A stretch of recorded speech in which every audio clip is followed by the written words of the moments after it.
Jadi kita yang kuat ibadah sudah tentu akhlaknya. Kita kat Mekah hati kita bersih tu kan. Mak bapak kita pada tempat yang sewajarnya. Assalamualaikum warahmatullahi wabarakatuh. Waalaikumsalam. Alhamdulillahilladzi hadana lihadza wa ma kunna linahtadiya laula an hadana Allah wa usalli wa usallim wa abarraha wa abnabaha ala nabiyyina wa habibina Muhammad ibni Abdillah khatimin nabiyyin wa sayyidil mursalin wa imamil muttaqin wa ala alihi wa sahbihi ajma'in wa ba'd. Wa qala Allah tabaraka wa ta'ala a'udzu billahi minasy syaithanir rajim innal ladzina qalu rabbuna Allah tsumma istaqamu tatanazzalu 'alaihimul malaikatu alla takhafu wa la tahzanu wa abshiru bil jannati allati kuntum tu'adun. Shadaqallahul azim. Wa qala alaihi salatu wassalam innallaha yu'ti ad-dunya liman yuhib wa man lam yuhib walakinna Allah la yu'ti ad-din illa liman yuhib aw kama qala alaihi salatu wassalam. Allahumma alhimna ma rashida umurina wa a'izna min shururi anfusina wa min sayyiati a'malina. Allahumma inna naj'aluka fi nuhurihim wa na'udzu bika min syururihim amma ba'd. Alhamdulillah yang saya muliakan Tuan Imam, Tuan Pengurusi, ahli jawatan kuasa, para asatizah, alim ulama, pimpinan masyarakat, Tuan Haji, Puan Hajah, ayah-ayah, ibu-ibu yang dirahmati lagi dikasihi Allah Subhanahu wa taala.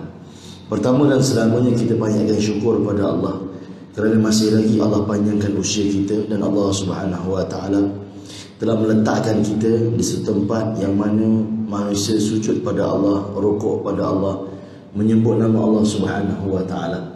Dan tuan-tuan rahmati lagi dikasihi Allah Subhanahu wa taala, malam ni kita menyambung pengajian Hayatus Sahabah, membicarakan tentang kehidupan para sahabat Nabi kita Nabi Muhammad sallallahu alaihi wasallam. Baik, disebabkan kita baru saja menyambut bulan kemerdekaan, maka malam ni kita ambil mengenai tentang kisah seorang sahabat Nabi SAW yang kata-katanya menterjemahkan erti kemerdekaan di kaca mata para sahabat. Iaitu sahabat itu bernama Sayyidina Rabi'i bin Amir radhiyallahu taala anhu. Sayyidina Rabi'i bin Amir radhiyallahu taala anhu. Sayyidina Rabi'i bin Amir radhiyallahu taala anhu ialah seorang sahabat Nabi yang tidak terkenal dan dia merupakan sahabat Nabi yang miskin. Pada pertemuan yang lepas kita bicarakan tentang seorang pimpinan suku Bani Hanifah, iaitu Sumamah bin Usal radhiyallahu taala anhu, yang telah kita ceritakan dia merupakan orang yang mana telah diikat di tiang Masjid Nabawi dan dia telah memberi 3 perkara. Dia telah menceritakan 3 perkara kepada Nabi. Dia satu orang yang mana kalau dibebaskan dia akan berterima kasih. Dia satu orang yang mana kalaulah Nabi bunuh dia, dia akan ada orang yang akan ambil tindakan. Dan dia satu orang yang kaya, kalau Nabi nak harta dia boleh bagi harta kepada Nabi. Akhirnya 3 hari diikat di tiang Masjid Nabawi menjadi asbab hidayah kerana melihatkan amal di Masjid Nabawi. Ulama kata yang menjadi asbab Sumamah bin Usal masuk Islam tu 2. Pertama, akhlak Nabi. Kedua, amalan di Masjid Nabawi. Kalau Sumamah bin Usal diikat dekat masjid zaman kita, dia tak dapat hidayah. Sebab apa? Tak ada orang datang masjid. Amal masjid pun tak ada. Kalau orang datang pun waktu semayang je. Tapi di Masjid Nabawi amal hidup 24 jam. Maka Sumamah bin Usal tengok amalan Masjid Nabawi itu telah menjadi asbab dia datang pada Islam. Baik, kisah Sumamah bin Usal insya-Allah kita akan sambung pada pertemuan yang akan datang. Malam ini disebabkan baru saja kita sambut hari kemerdekaan, maka kita bicarakan tentang sahabat yang bernama Rabi'i bin Amir kerana kata-kata dia telah menterjemahkan kemerdekaan di kaca mata sahabat. Baik, Rabi'i bin Amir radhiyallahu ta'ala anhu ialah seorang sahabat Nabi yang miskin, dan dia bukan di kalangan orang terkenal dan bukan di kalangan sahabat Nabi yang terpelajar. Rabi'i bin Amir Sayyidina Rib'i bin Amir. Jadi Rib'i ini pun dia bukan sahabat yang terkenal macam Abu Bakar, macam Sa'ad bin Abi Waqqas, macam Anas bin Malik. Mungkin di kalangan kita pun ada yang pertama kali dengar nama dia, Sayyidina Rib'i bin Amir radhiyallahu ta'ala anhu. Baik, Rib'i bin Amir satu orang yang miskin, baju pun tak ada. Dia punya kemiskinan tu sampai tahap baju pun tak ada. Bayangkan tuan-tuan, kalau di tempat kita gelandangan pun masih ada baju lagi, alhamdulillah. Tetapi Rib'i ini dia punya tahap miskin, dia baju pun tak ada. Subhanallah. Dan di zaman Umar radhiyallahu taala anhu, Islam telah membuka banyak negara, termasuklah Empayar Parsi yang telah memerintah dunia hampir dekat 1000 tahun, telah jatuh di bawah tapak kaki para sahabat di zaman Umar radhiyallahu taala. Jadi pembukaan Parsi yang pertama ini, peperangan itu dipanggil peperangan Qadisiyah, iaitu daripada Hijaz nak buka border Parsi itu. Perang tu namanya peperangan Qadisiyah. Dan peperangan itu para sahabat diketuai oleh seorang pimpinan yang hebat, iaitu Sayyidina Sa'ad bin Abi Waqqas radhiyallahu ta'ala. Sayyidina Sa'ad bin Abi Waqqas merupakan salah seorang daripada sahabat Nabi yang merupakan orang yang dijanji syurga oleh baginda Nabi sallallahu alaihi wasallam, dan dia satu orang yang pakar memanah. Pakar memanah. Sehingga ulama kata kepakaran dia, ada kajian mengatakan dia boleh panah 3 kilo tepat. Ada pandangan sebut 3 kilo tepat.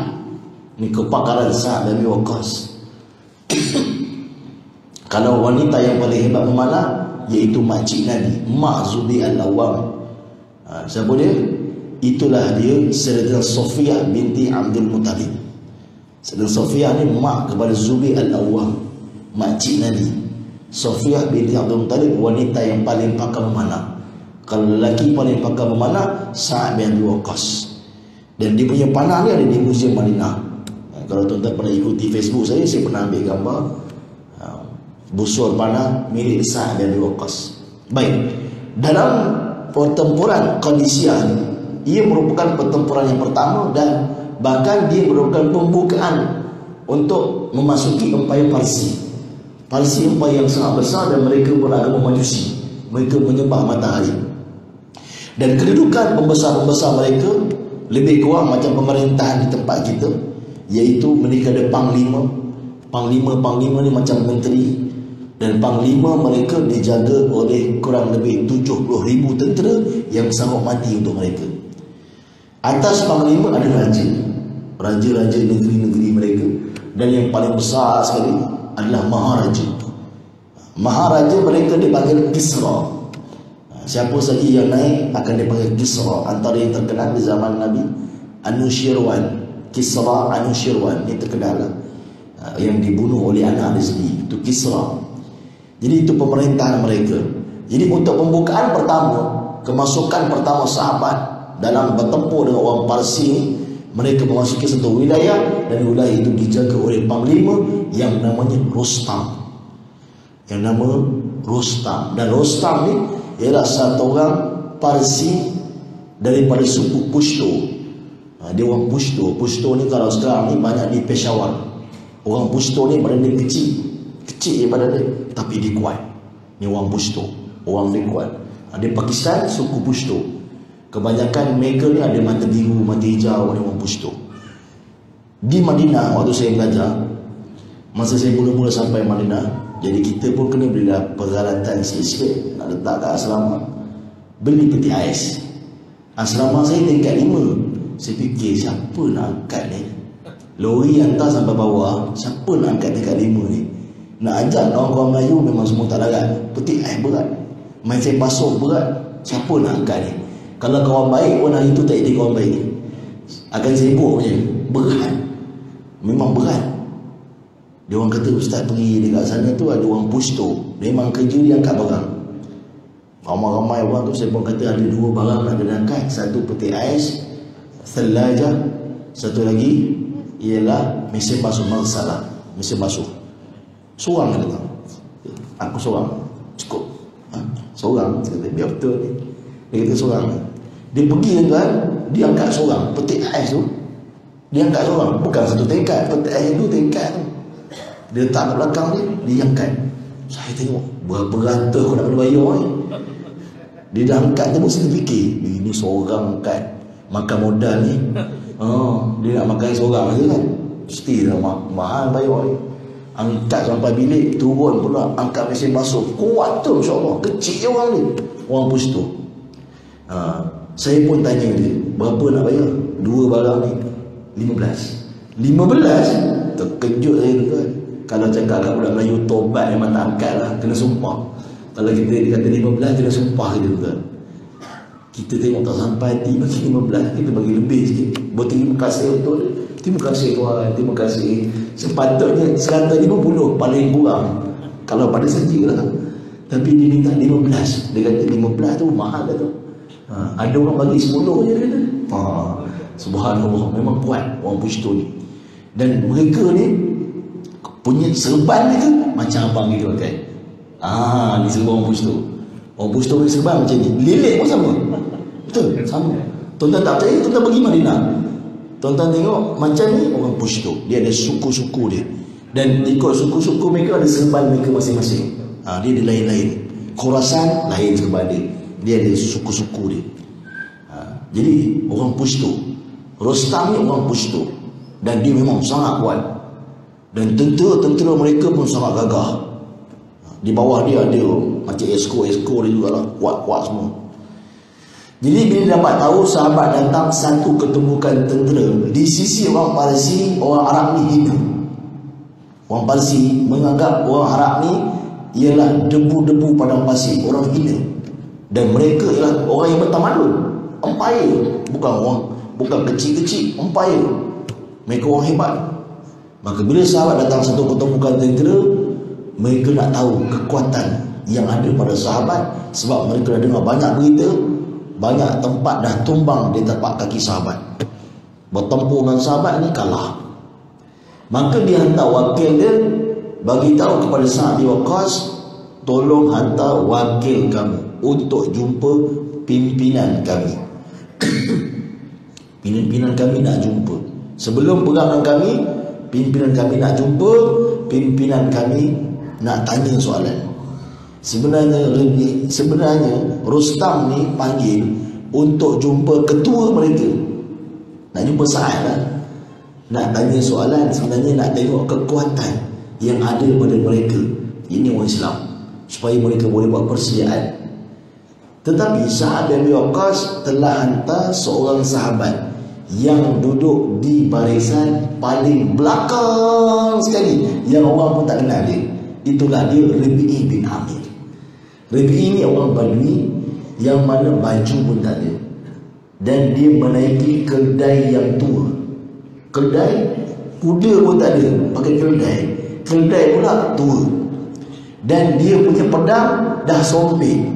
Mungkin dia buat tebang apa katanya, sompek pedang dia, patah separuh. Sarung pun tak ada, dia balut pakai tali. Ni Rabi'i, memang Badui betul, memang orang kampung betul tuan. Dan dia tak ada penghadang, shelter yang besi ataupun aluminium.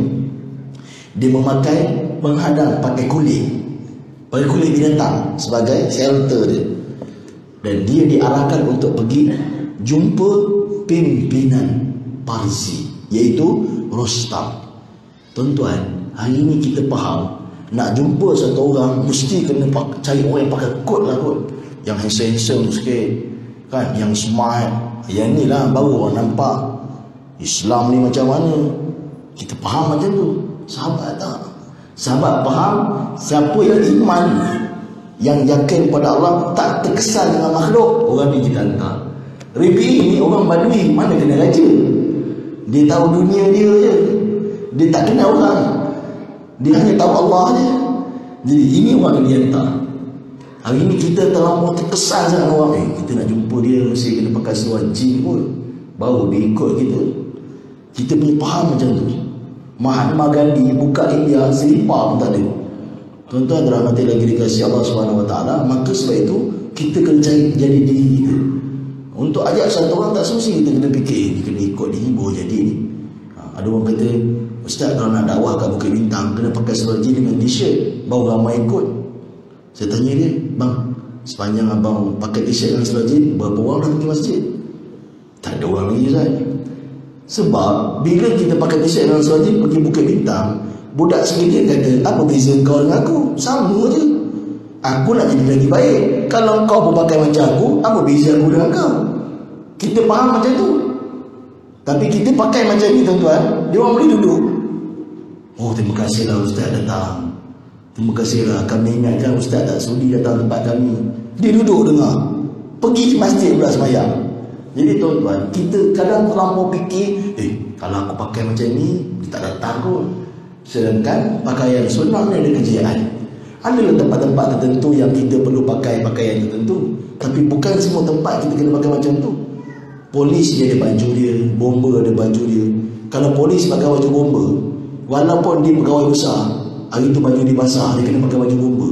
Dia tahan kereta besar pun, kereta kecil pun tak berhenti. Sebab baju bomber.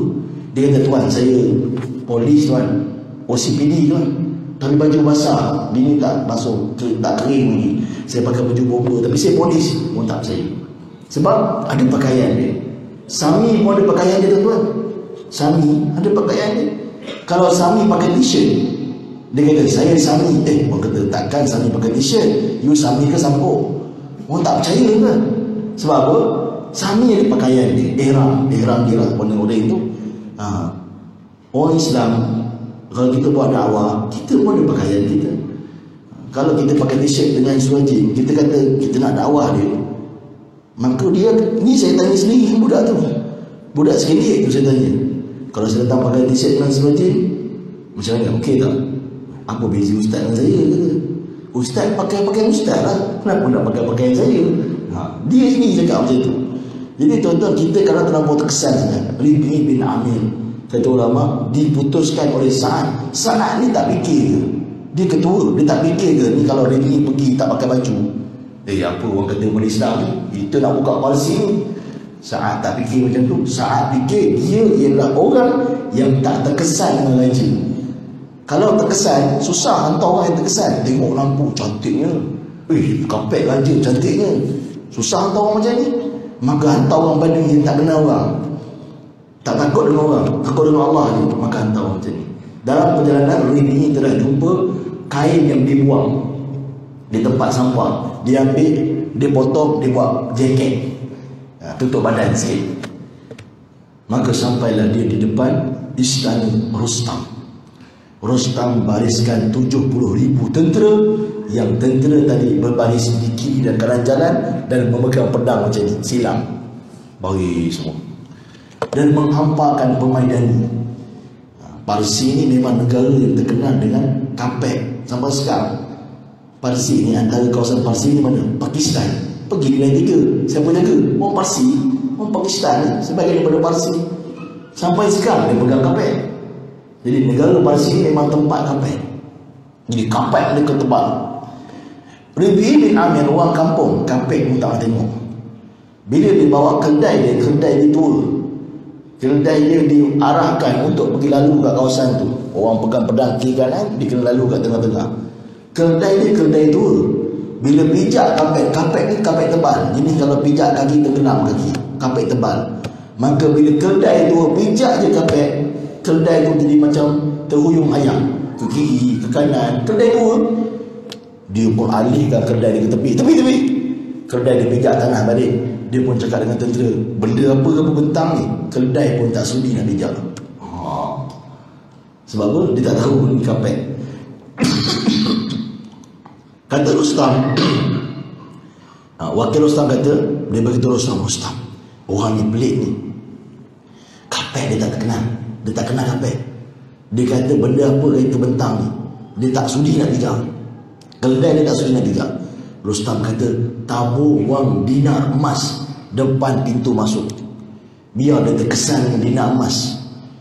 Biar dia terkesan, maka dia tabur depan pintu masuk dinar emas. Rabi' tengok ada timbunan. Dia kata, batu apa ni kamu letak bersepah-sepah ni? Susunlah elok-elok, orang nak jalan pun susah. Maka Rabi'i pun telah tendang ke tepi, dinamas. Kata wakil Rustam, ini orang memang dahsyat ni. Ini orang daripada tempat mana kamu bawa ni? Dinamas pun dia tendang je. Ini orang tak terkesan dengan kamu ni. Kamu nak umpan dia rasuah ke tak terkesan ni? Pakai sepak je. Akhirnya kata Rustam, kita perangkap dia. Pintu pagar besar kita tutup, buka pintu kecil. Dia ada satu pintu kecil. Pintu tu nak masuk kena tunduk. Jadi dia tunduk pada aku. Orang Islam, dia lah orang yang takkan tunduk selain pada Allah. Jadi biar dia tunduk dekat aku, biar dia hormat dekat aku, itu akan melemahkan dia. Sebab dia dah tunduk pada manusia. Maka dia ada satu pintu kecil, kena masuk. Wakil Rustam masuk, tunduk. Rabi'i orang kampung, dia fikir macam mana nak masuk ya, kena tunduk. Dia pun dapat idea, Allah bagi ilham. Dia masukkan keldai dulu. Dan keldai dia masuk dengan cara punggung masuk dulu. Jadi dia tolak keldai dia tu, dia tolak punggung masuk dulu. Jadi keldai tu U-turn, undur ke belakang, reverse. Rustam tengok, punggung keldai masuk dulu. Ini penghinaan untuk kerajaan Parsi gitu. Kita nak hina dia, dihina kita pula. Dan Rabi'i pun masuk dengan cara mengundur. Dia masuk macam tu. Dia tak tunduk betul kat kita. Dahsyat ini. Dan kemudiannya dia bawa keldai dia dengan tali keldai masuk dalam istana. Dan dia tengok kiri, dia tengok kanan. Dia kata, tempat apa ni? Pokok pun tak ada, nak tambat keldai kat mana? Dia pun pergi dekat kerusi Rustam tengah duduk kat singgasana. Dia pun ikat tali. Dia kata tumpang tambat kat sini. Ni Rabi'i bin Amir, kisah benar ni tu. Sahabat Nabi namanya Rabi'i bin Amir. Dia pun berdiri depan Rustam. Kamu ke nak jumpa saya? Rustam kata, ya. Kenapa kamu datang sini? Apa kata dia? Inilah perkataan dia dalam menterjemahkan erti kemerdekaan di kaca mata sahabat. Ulama kata dia bukan pergi sekolah macam kita. Dia bukan ahli sastra negara. Dia bukan ahli bahasa, orang kampung, orang badui. Tetapi disebabkan ikhlasnya dia dalam berjuang untuk agama, Allah keluarkan daripada lidah dia perkataan yang begitu hikmah, sehingga kalau ayah-ayah, ibu-ibu nak belajar bahasa Arab dalam bab sastra, antara perkara itu akan jumpa bab pertama, kisah Rabi'i bin Amir, tentang perkataan dia itu begitu ajib sehingga orang-orang dalam bahasa Arab, ulama-ulama bahasa Arab mengatakan ini perkataan yang begitu luar biasa yang keluar daripada mulut dia. Ini perkataan begitu tinggi sastra dia, bahasa yang sangat tinggi perkataan dia, sedangkan dia tak nak pergi sekolah pun. Sebab apa? Sebab ikhlas ni dalam berjuang untuk agama, Allah keluarkan daripada lidah dia perkataan yang begitu hikmah, bijaksana. Apa dia kata? Bila dia tanya, kamu kenapa datang sini? Dia kata, aku bukan datang, tetapi innallaha bta'asana linukhrijal ibad min ibadatil ibad ila ibadati rabbul ibad. Perkataan itu rima dia sama ke belakang. Dia kata apa? Innallaha bta'asana, kami bukan datang, tapi kami dihantar oleh Allah linukhrijal ibad, untuk mengeluarkan seluruh hamba-hamba ni. Kamu ni semua hamba, bukan raja, bukan pemerintah, bukan pimpinan. Kamu ni semua hamba, mengeluarkan hamba-hamba ni semua. Linukhrijal ibad min ibadatil ibad, daripada menyembah hamba. Ada orang yang menyembah api, ada orang yang menyembah Rustam. Daripada menyembah hamba ila ibadati rabbul ibad, kepada menyembah Tuhan, kepada hamba yang sebenar, yakni Allah. Perkataan bahasa Arab tu tuan-tuan, ulama sastra kata ini perkataan sastra yang sangat tinggi keluar daripada mulut dia. Dan inilah terjemahan kemerdekaan yang pertama di sisi para sahabat. Apa itu merdeka? Iaitu merdekakan diri kita daripada menyembah hamba, yakin pada makhluk, takut pada makhluk, harap pada makhluk, minta dengan makhluk, kepada yakin pada Allah. Kalau ini kita tak merdeka, kita masih bergantung harap pada makhluk, maka kita belum betul-betul merdeka. Sahabat faham orang yang merdeka itu ialah hati dia merdeka daripada makhluk, merdeka daripada harap pada orang. Kalau kita berharap pada satu orang kaya, kalau dia bankrupt, kita tak ada harapan. Kita menumpang harap kepada satu pertubuhan, pertubuhan itu tutup, tak ada harapan kita. Tapi kita harap pada Allah. Allah adalah Rabb yang kekal. Allah adalah Hayyu Ya Qayyum, yang kekal lagi perkasa selama-lamanya. Kita akan bergantung pada Allah. Maka sahabat menerjemahkan kemerdekaan yang pertama itu, merdekakan diri daripada menyembah hamba, harap pada hamba, minta dengan hamba kepada minta dengan Allah. Yakin dengan makhluk kepada yakin pada Allah, takut pada makhluk kepada takut pada Allah. Dan yang kedua, kata Nabi bin Amir, min dikid dunia, kami datang untuk merdekakan kamu daripada mencintai dunia yang sempit, ila wasi'atil akhirah, kami nak bawa kamu kepada akhirat yang luas. Istilahnya kamu ni kecil je, tapi di akhirat kalau kamu mati bawa iman sebesar zarah, Allah bagi syurga mahligai kamu sebesar 10 kali ganda dunia. Hari ni kita tengok rumah orang besar, kita uji besar rumah dia, berapa orang gaji dia ada. Itu biasa orang Melayu tanya lah, besar rumah dia, macam mana dia nak sapu sampah. Itu tolong fikir untuk dia. Tuan-tuan, orang yang balik jumpa Allah bawa iman sebesar zarah, Allah bagi syurga sebesar 10 kali ganda dunia. Kita kalau kita satu orang peniaga, kita tahu dia ni meniaga maju, kita akan buat baik dengan dia. Kenapa? Sale dia lagi banyak daripada kita, kita nak belajar dengan dia. Dia pula akan buat baik dengan satu orang yang sale lagi besar daripada dia. Yang itu pula akan buat baik dengan satu orang yang sale lagi besar daripada dia. Semua yang buat sale ni, tuan-tuan, sale ni Allah yang pegang hati mereka. Kenapa kita nak buat baik dengan Allah? Satu orang miskin jumpa orang kaya, dia teringin nak jadi kaya, dia buat baik dengan orang kaya ni. Orang kaya tu pula, ada orang kaya lebih kaya daripada dia, dia buat baik dengan orang tu, dia pun jadi orang kaya macam orang tu. Orang kaya tu pula buat baik dengan satu orang kaya lagi. Semua orang kaya ni, tuan-tuan, Allah yang bagi pinjam pada dia. Kenapa tak nak buat baik dengan Allah? Kata ulama, hari ni kita rasa kabel kita dengan manusia ni kuat dah, tapi kita lupa kabel pada manusia ialah Allah. Saya kabel kuat Ustaz, YB semua saya kenal, anak saya dengan Ustaz Ahmad SM senang je. Saya kabel kuat, saya tak payah beratur-beratur, tak payah, saya kabel kuat. Dia lupa kabel Allah paling kuat. Kabel Allah paling kuat, kan. Bila kita buat hubungan dengan Allah, kata Allah dalam diskusi, wa in wajadtani wajadta kulli syai. Siapa dapat cintaku, dapat segala-galanya. Wa in faqadtani, tak dapat cintaku, faqadta kulli syai, tak dapat segala-galanya, hilang segala-galanya. Dan Nabi bin Amir kata, aku nak merdekakan kau daripada kezaliman agama-agama lain kepada keadilan Islam. Maka Rustam sangat marah. Ini penghinaan buat kami. Kami sedia 70,000 tentera, kamu seorang, kami boleh bunuh kamu bila-bila masa. Kami tak takut dengan kamu, dan tak takut dengan orang kamu. Kamu nak bawa kami pada agama kamu, kami tak takut, kami akan lawan. Maka kata Rustam, aku telah sediakan pedang yang hebat untuk lawan tentera kamu. Dia tunjuk pedang ni. Kata Nabi, bagilah aku tunjuk pedang aku juga. Nabi pun buka dia punya pedang dia dekat tali tadi. Pedang yang separuh tadi, kata ulama, Allah keluarkan sinaran cahaya, silau macam cahaya matahari. Sehingga Rustam telah tunduk, dan Rustam kata, tolong tutup balik pedang kamu, kami semua silau. Allah tunjukkan kekuatan Allah SWT, kehebatan Allah. Nabi telah balut balik. Rustam, dia telah tunjuk dia punya panah dia. Dia kata, kalau kamu punya penghadang hebat, saya nak panah.